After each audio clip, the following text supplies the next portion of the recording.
ಕನ್ನಡ ತಮಿಳಿನಿಂದ ಹುಟ್ಟಿದೆ ಕಮಲ್ ಹಾಸನ್ ಹೇಳಿಕೆ ವಿಚಾರ.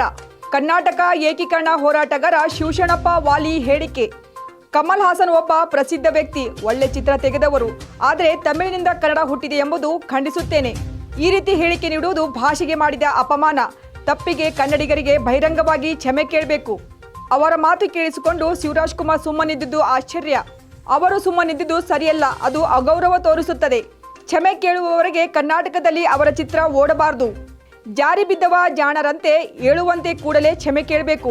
ಕಮಲ್ ಹಾಸನ್ಗೆ ಕ್ಷಮೆ ಒತ್ತಾಯಿಸಿದ ಹಿರಿಯ ಕನ್ನಡ ಪರ ಹೋರಾಟಗಾರ. ಒಂದೇ ಮಾತರ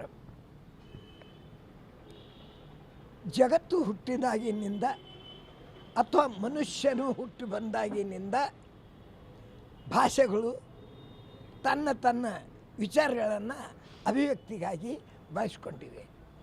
ಕೆಲವು ಭಾಷೆಗಳು ಲಿಖಿತ ರೂಪದಲ್ಲಿ ಬಂದು, ಕೆಲವು ಮಾತಾಡಿಕೆಯಲ್ಲಿ ಚಲಾವಣೆಯಲ್ಲಿ ಉಳಿದವು. ಭಾರತ ಅನೇಕ ಭಾಷೆಗಳ ಒಂದು ಸಂಸ್ಥೆಯಾಗಿದೆ. ಭಾರತ ಒಂದು ಇಂಥ ಜನ್ಮಭೂಮಿ ಇದೆ, ಅಲ್ಲಿ ಇಂಥ ಒಂದು ಭಾಷೆ ಇಲ್ಲ ಅಂತಿಲ್ಲ. ಆದರೆ ಒಂದು ನಾವು ನೆನಪಿಡಬೇಕು, ಯಾವಾಗಲೂ ಭಾಷೆಗಳ ಬಗ್ಗೆ ಮಾತಾಡುವಾಗ ಒಂದು ಭಾಷೆಯಿಂದ ಮತ್ತೊಂದು ಭಾಷೆಗೆ ಗೌರವವಿರಬೇಕು, ಗೌರವ ಕೊಡಬೇಕು. ತನ್ನ ಭಾಷೆ ತನಗೆ ಅಭಿಮಾನದಾಗಿರುತ್ತೆ, ಅದರಲ್ಲಿ ಪ್ರಶ್ನೆ ಇಲ್ಲ. ಆದರೆ ಬೇರೆ ಭಾಷೆ ಬಗ್ಗೆ ಅಷ್ಟೇ ಗೌರವವನ್ನು ಹೊಂದಬೇಕು. ಅಂದರೆ ನಮ್ಮ ಭಾಷೆಗೂ ಬೆಲೆ ಬರುತ್ತೆ. ಕಮಲ್ ಹಾಸನ್ ಇವರೊಬ್ಬ ಒಳ್ಳೆಯ ವ್ಯಕ್ತಿ, ಒಳ್ಳೆ ಪ್ರಸಿದ್ಧ ವ್ಯಕ್ತಿ, ಸಾಹಿತ್ಯದಲ್ಲಿ ಪಳಗಿದವರು, ಸಾಹಿತ್ಯವನ್ನು ಮನನ ಮಾಡಿ ಚಲನಚಿತ್ರಗಳನ್ನು ತೆಗೆದವರು.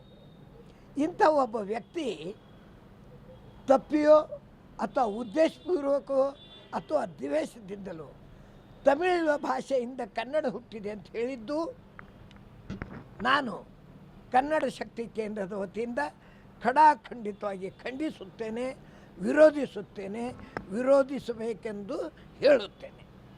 ಯಾಕಂದರೆ ಕಮಲ್ ಹಾಸನ್ ಅವರು ಸಾಮಾನ್ಯ ವ್ಯಕ್ತಿ ಅಲ್ಲ. ಅವರು ಹೇಳಿದ ಮಾತಿಗೆ ಲಕ್ಷಾವಧಿ ಜನರು ಕಿವಿ ಕೊಡ್ತಾರೆ, ಒಪ್ತಾರೆ, ನಂಬುತ್ತಾರೆ. ಅದಕ್ಕಾಗಿ ಒಬ್ಬ ತಿಳಿದ ವ್ಯಕ್ತಿ ಮಾತಾಡಬೇಕಾದ್ರೆ ಒಳ್ಳೆಯ ವಿಚಾರವಂತಿಕೆಯಿಂದ ಮಾತಾಡಬೇಕು. ಅವರು ಮಾತಾಡಿದ್ದು ಶುದ್ಧ ತಪ್ಪು. ಕನ್ನಡ ಭಾಷೆಯು ಪುರಾತನವಾದದ್ದು, ತಮಿಳು ಭಾಷೆಯು ಪುರಾತನವಾದದ್ದು. ಅವರಿಗೆ ಶಾಸ್ತ್ರೋಕ್ತ ಭಾಷೆ ಅಂತ ಮೊದಲು ಕೇಂದ್ರ ಸರ್ಕಾರ ಅದನ್ನು ಪರಿಗಣಿಸಿದೆ, ಅದರಲ್ಲಿ ಎರಡು ಮಾತಿಲ್ಲ. ಆದರೆ ಯಾರಿಗೆ ಶಾಸ್ತ್ರ ಭಾಷೆ ಅಂತ ಪರಿಗಣಿಸಿದ್ರು ಆ ಭಾಷೆನೇ ಮೊದಲಿಂದು ಅಂತ ಹೇಳಲಿಕ್ಕಾಗೋದಿಲ್ಲ. ಸಮಕಾಲೀನರಲ್ಲಿ ಕೆಲವರಿಗೆ ರಾಷ್ಟ್ರಪತಿ ಪ್ರಶಸ್ತಿ ಸಿಗ್ತದೆ, ಕೆಲವರಿಗೆ ಸಿಗೋದಿಲ್ಲ. ಅದರ್ಥ ಅವರು ಹಳೆಯವರು ಅಥವಾ ಅವ್ರಿಗಿಂತ ಸಣ್ಣವರು ಅಂತ ಹೇಳಲಿಕ್ಕಾಗೋದಿಲ್ಲ. ಭಾಷೆ ಬಗ್ಗೆ ರಾಜಕೀಯವಾಗಿ ಶಾಸ್ತ್ರೋಕ್ತ ಭಾಷೆಯಾಗಿ ಕೊಡ್ತಕ್ಕಂಥದ್ದು, ಅಲ್ಲಿ ರಾಜಕೀಯ ಒತ್ತಡದಿಂದ ರಾಜಕೀಯ ಜನರು ಯಾರಲ್ಲಿ ಮೇಲಿರ್ತಾರೆ, ಎಂಥ ರಾಜಕಾರಣಿಗಳು ಇರ್ತಾರೆ, ಯಾರ ಬಹುಮತ ಹೆಚ್ಚಿದೆ ಅಂಥದ್ರಲ್ಲಿ ಇಂಥವೆಲ್ಲ ಬರ್ತಾ ಇರ್ತದೆ. ಆದರೆ ಕನ್ನಡ ಕೂಡ ಹಳೆಯ ಭಾಷೆ, ತಮಿಳು ಭಾಷೆ ಹಳೆಯ ಭಾಷೆ ಇದೆ, ಅದ್ರ ಬಗ್ಗೆ ನಮಗೂ ಗೌರವವಿದೆ. ಆದರೆ ತಮಿಳು ಭಾಷೆಯಿಂದ ಕನ್ನಡ ಭಾಷೆ ಹುಟ್ಟಿತು ಅಂತ ಹೇಳೋದು ಸರಾಸರಿ ತಪ್ಪು ಅಷ್ಟೇ ಅಲ್ಲ, ಭಾಷೆಗೆ ಮಾಡಿದಂಥ ಅಪಮಾನ ಅಥವಾ ಅಪರಾಧ. ನೋಡಿ, ದ್ರಾವಿಡ ಭಾಷೆಗಳಲ್ಲಿ ಅನೇಕ ಭಾಷೆಗಳು ಹುಟ್ಟುಕೊಂಡು, 4-5 ಭಾಷೆಗಳಂತೂ ಮುಖ್ಯವಾಗಿ ಕನ್ನಡ ಆಗಲಿ, ತೆಲುಗು ಆಗಲಿ, ತಮಿಳಾಗಲಿ, ಮಲಯಾಳಂ ಆಗಲಿ, ಇವೆಲ್ಲ ಭಾಷೆಗಳು ದ್ರಾವಿಡ ಭಾಷೆಗಳು, ಮೊದಲಿನಿಂದ ಹುಟ್ಟು ಬಂದಿದ್ದು, ಬೇರೆ ಭಾಷೆಗಳಿಗಿಂತ ಪುರಾತನವಾದದ್ದು. ಈ ದ್ರಾವಿಡ ಭಾಷೆಗಳು ಒಂದಕ್ಕೊಂದು ಅಣ್ಣ ತಮ್ಮರಂತೆ, ಅಣ್ಣ ತಂಗಿಯಂತೆ ನಡ್ಕೊಂಡು ಹೋಗಬೇಕಾಗಿದೆ.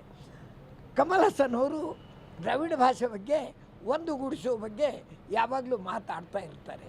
ಆದರೆ ಇವಾಗ ಈ ದ್ರಾವಿಡ ಭಾಷೆಯಲ್ಲೇ ಒಡಕು ಹುಟ್ಟಿಸ್ತಕ್ಕಂಥ ಭಾಷೆ ಯಾಕೆ ಆಡಿದ್ರು ಅದು ತಿಳಿತಾ ಇಲ್ಲ.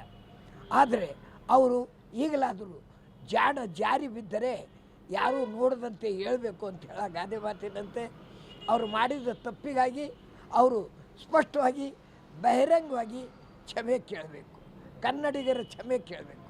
ಯಾಕಂದರೆ ಈ ಭಾಷೆಗಳು ಎಲ್ಲ ಶ್ರೇಷ್ಠವಾಗಿವೆ, ಯಾವುದರಿಂದ ಹುಟ್ಟಿವಲ್ಲ, ಅವು ತಮ್ಮ ಹುಟ್ಟುಕೊಂಡಿದ್ದು ಭಾಷೆಗಳಿವೆ. ಅದಕ್ಕಾಗಿ ಆ ಭಾಷೆ ದೊಡ್ಡದು, ಈ ಭಾಷೆ ದೊಡ್ಡದು ಅಂತಲ್ಲ. ಇನ್ನೂ ಹೇಳಬೇಕಾದ್ರೆ ಒಂದು ಸಂಸ್ಕೃತ ಭಾಷೆ ಎಲ್ಲ ಭಾಷೆಗಳಿಗೆ ಮೂಲ ಭಾಷೆ ಅಂತ ಹೇಳ್ಬೋದು.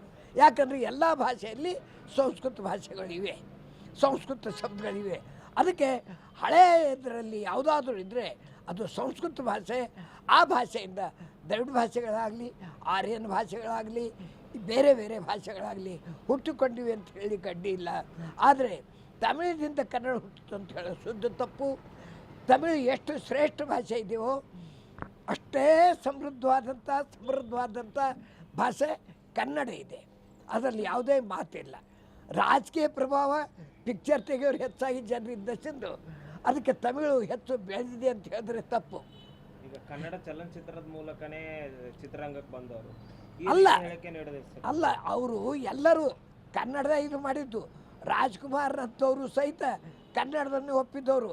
ರಾಜ್ಕುಮಾರ್ ಅವರು ತಾನು ಸಾಯುವವರಿಗೆ ಬೇಕಾದಷ್ಟು ಜನರು ನೀವು ಹಿಂದಿ ಪಿಕ್ಚರ್ದಲ್ಲಿ ಬರ್ರಿ ಅಂತ ಹೇಳಿದ್ರೆ ಬಂದಿಲ್ಲ, ಕನ್ನಡ ಪಿಕ್ಚರ್ದಲ್ಲಿ ನೀವೇ ಬೇಕಾದ್ರೆ ನನ್ನ ಜೊತೆಯಲ್ಲಿ ಬರ್ರಿ ಅಂತ ಹೇಳಿದಂಥ ವ್ಯಕ್ತಿ.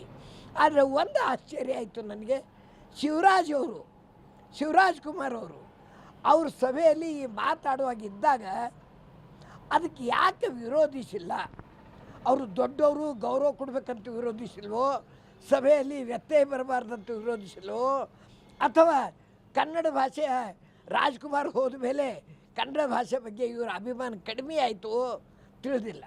ಅದಕ್ಕೆ ರಾಜ್ಕುಮಾರ್ ಅವರು ಯಾವ ರೀತಿ ಕನ್ನಡ ಅಭಿಮಾನಿಗಳಾಗಿದ್ದರು ಅದೇ ರೀತಿ ಶಿವರಾಜ್ ಕುಮಾರ್ ಇದ್ದಾರೆ. ಆದರೆ ಆ ಸಭೆಯಲ್ಲಿ ಈ ರೀತಿ ಮಾತಾಡಿದಾಗ ಸುಮ್ಮನೆ ಇರುವುದು ಸರಿಯಲ್ಲ, ಇದು ಅಗೌರವ ತೋರಿದಂತೆ. ಹಾಗೂ ಕಮಲ್ ಹಾಸನ್ ಅವರು ಬಹಿರಂಗವಾಗಿ ಕ್ಷಮೆ ಕೇಳುವವರಿಗೆ ಅವರ ಪಿಕ್ಚರ್ಗಳು ಕರ್ನಾಟಕದಲ್ಲಿ ಓಡಬಾರ್ದು. ಅದನ್ನು ಕನ್ನಡಿಗರು ಎಚ್ಚರಿಕೆಯಿಂದ ನೋಡಬೇಕು.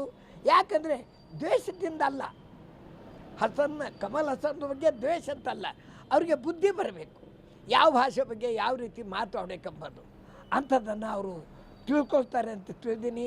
ಕಮಲ್ ಹಾಸನ್ ಅಂಥವರು ಜಾರವಿದ್ದಾಗ ಜಾಣ್ರಂತೆ ಹೇಳ್ತಾರಂತ ತಿಳ್ಕೊಂಡು ಅವರಿಗೆ ಮತ್ತೊಮ್ಮೆ ಹೇಳ್ತೀನಿ, ಬಹಿರಂಗವಾಗಿ ಕ್ಷಮೆ ಕೇಳಿ ಈ ಭಾಷಾ ದ್ವೇಷವನ್ನು ಇಲ್ಲಿಗೆ ನಿಲ್ಲಿಸಿ.